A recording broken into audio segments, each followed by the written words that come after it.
Bueno, primero gracias, muchísimas gracias por la invitación. Me gusta que el nombre sea primera jornada, significa ver más. Eso está bueno. Y lo otro es que en general los médicos estamos siempre muy cómodos en los congresos y los simposios. Yo estoy felizmente incómodo hoy acá, así que eso está muy bueno. Quería preguntarles a qué se dedican en general. ¿De qué áreas vienen quienes están acá? TEOs, psicología, ¿cómo? Docencia, bien. Libros escolares. Recreación, excelente. Estudiantes, buenísimo. Bueno, ya hay una red acá, ¿no? Ya hay una red. Es decir, el concepto de distintas disciplinas con un propósito común es una red. Y la realidad es que, si bien esto no es de hoy el concepto, hoy se vuelve más trascendente, ¿no? El poder confirmar y afirmar algunos conceptos históricos que hoy se ven un poco avasallados. El término de la red conceptual sobre salud comunitaria viene hace muchísimos años, y esto tiene que ver con cuando los modelos médicos de atención hegemónicos pretendían de alguna manera bajar sus saberes, ¿no?, a la población. Bueno, encontraban por supuesto en las comunidades urbanas pobres mucha resistencia. Y eso significó en principio un fracaso del equipo de salud, y es ahí donde vinieron por supuesto profesionales de otras áreas, como ser las trabajadoras sociales o antropólogas, las que armaron un puente de integración con las comunidades que por su marginalidad la variable salud era algo, digamos, de poca importancia en un punto. Es decir, que desde ese punto y teniendo en cuenta la creación de los centros de salud como una mirada, una estrategia, no es decir, salir del hospital para ir a los lugares donde la gente vive, da otra dimensión, ¿no? Da una dimensión real de la vida, y desde ese lugar, mucho más horizontal, bueno, se crean algunas estrategias que se tratan o se pretenden continuar al día de hoy. Y eso tiene que ver justamente con entender que la salud comunitaria o el propósito que todos tenemos acá, que tiene que ver con mejorar la calidad de vida de la gente, no dependía, digamos, de un título académico, sino de entender algunos factores culturales que son trascendentes.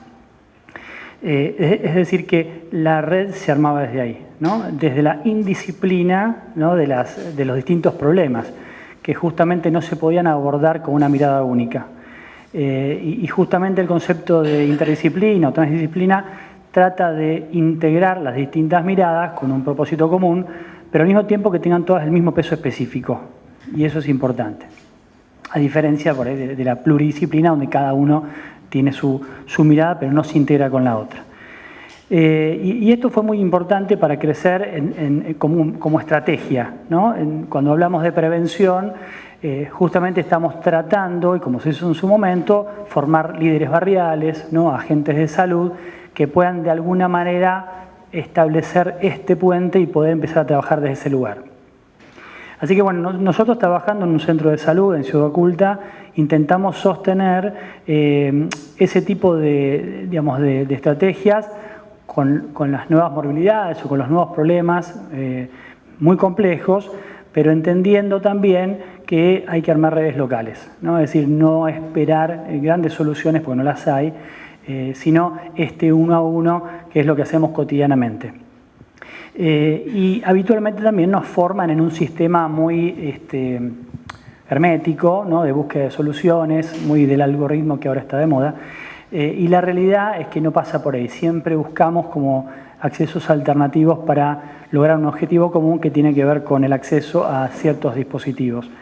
En definitiva, lo que nosotros planteamos es que espacios como este o encuentros como este, que son imprescindibles, me parece que tienen que ser, por supuesto, absolutamente difundidos, y que verdaderamente se tienen que armar estrategias de unión o de red o de tejer espacios. Y como decíamos antes, y terminando, en este culto al individualismo que hay en este momento, donde la ausencia del Estado pareciera un elogio, bueno, es necesario justamente desde la red, desde la base, poder trabajar entendiendo la necesidad de lo que está sucediendo, que es cada vez más complejo.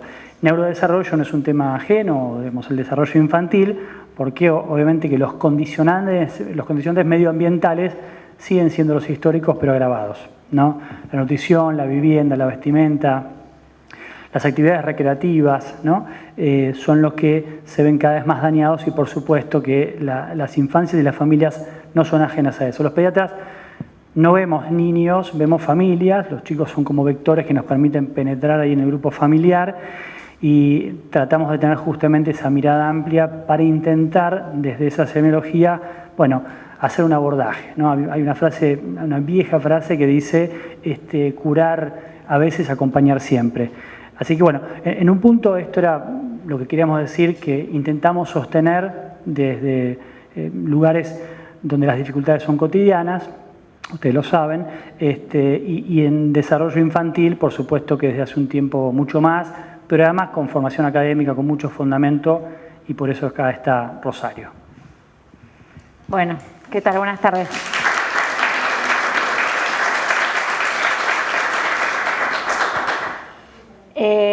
Bueno, yo soy Rosario, soy pediatra del CESAC 5, compañera de Diego, y en este último tiempo me fui formando en desarrollo porque la realidad es que la problemática nos llegó. Nos puede gustar más o menos, pero hoy es un motivo de consulta sumamente frecuente en la pediatría, y entendiendo el desarrollo en sí como un proceso continuo, dinámico, donde se van adquiriendo distintas habilidades que tienen como finalidad la autonomía, la independencia, pero además de eso entendiéndolo como un derecho, ¿no? El derecho que tiene cada niño, cada niña de ser su potencial para el que nació, que no siempre se da. Obviamente el desarrollo infantil depende de factores intrínsecos a la persona, de esa genética con la que viene y de todo este entorno que recién comentábamos, ¿no? De los factores nutricionales, de esa familia que le recibe, de esa comunidad que también construye, porque en definitiva ese niño, esa niña se va construyendo socialmente y su desarrollo va transitando todo este tiempo. Y esto obviamente va marcando el adulto que va a ser a futuro, pero además va transitando toda su infancia. Entonces, nos toca abordar este tema pensándolo también esto como un derecho y como un problema complejo de salud que tiene que ver con los trastornos del desarrollo, los desafíos en el desarrollo, como queramos llamarlo, ¿no? Y sabemos que hay niños que tienen dificultades de alcanzar su máximo potencial y por eso es que nos motiva estar acompañando en esto.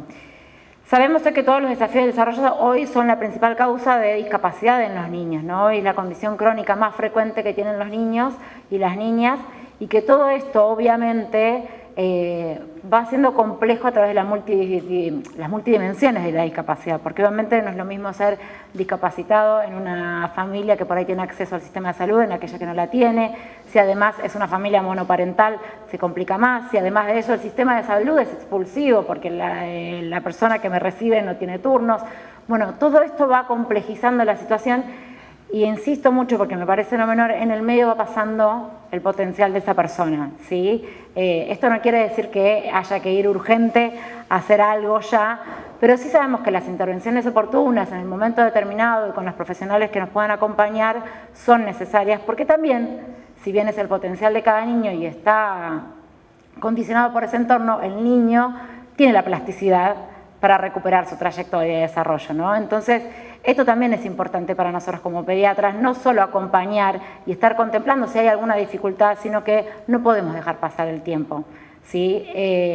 Porque en ese momento la intervención oportuna realmente va a ser la que mejorará lo que será ese niño más adelante y todo su recorrido, el de su niño y el de su familia, que no es menor.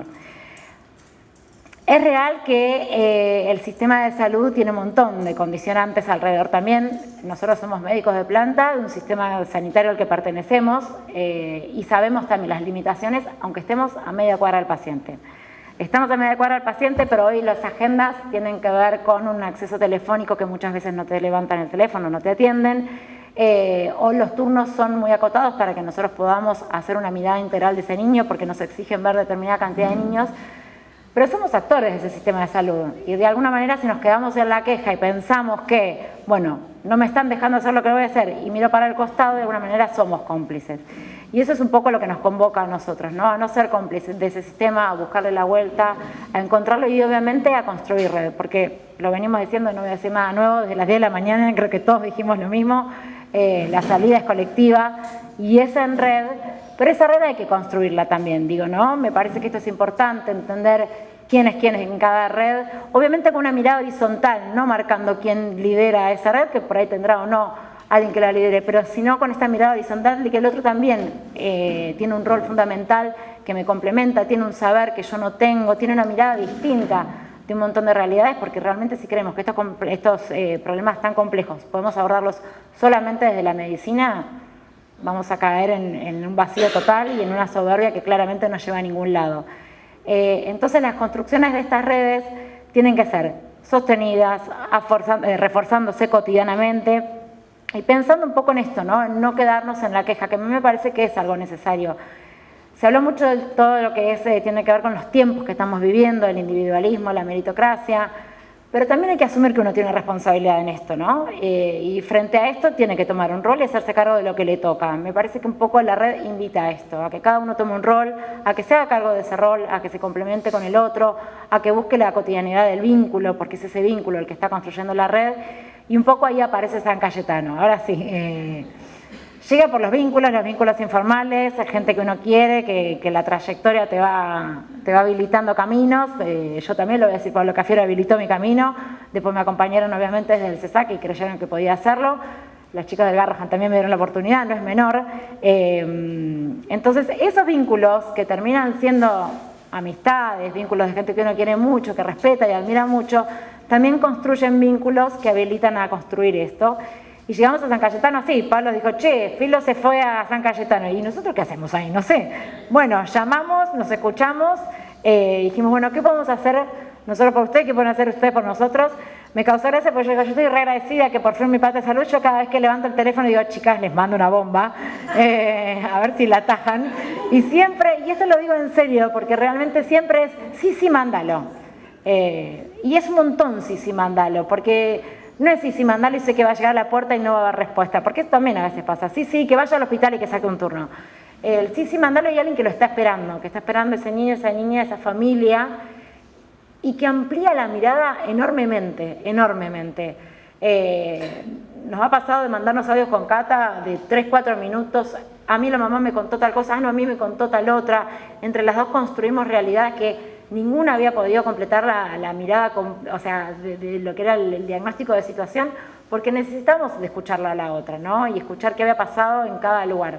Así que, bueno, la invitación en realidad es a que reforcemos este vínculo, porque el primer paso es fortalecer los vínculos para sostenerlo. Un poco nuestra idea era esto, construir una red sostenible, que no quede en el encanto del primer encuentro, sino que realmente podamos hacer algo que esto tenga una continuidad, una periodicidad y que podamos seguir escuchándonos, que a veces, esto sí es un reconocimiento que hacemos, tenemos la demanda asistencial que nos desborda y no queremos que eso nos ciegue, ¿no? No nos deje ver un montón de cosas. Así que bueno, gracias por la invitación.